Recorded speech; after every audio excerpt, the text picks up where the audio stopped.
Father, of the Son, of the Holy Spirit. Amen. Heavenly Father, we praise your name and glorify your name. We thank you for the unearable blessings that you have given us. Thank you for the gift of life to be enjoying after this time until the day to come. We beg of you, Lord, to bless us all, our gathered here today, including our loved ones who are very far away from us. But most of all, Lord, grant a very special blessing to the people around this people. Amen. Lord, grant us long life, good health, sound mind, body, and soul, together with our loved ones.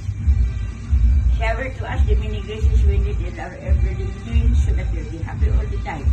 Lord, please also the food which we are about to partake.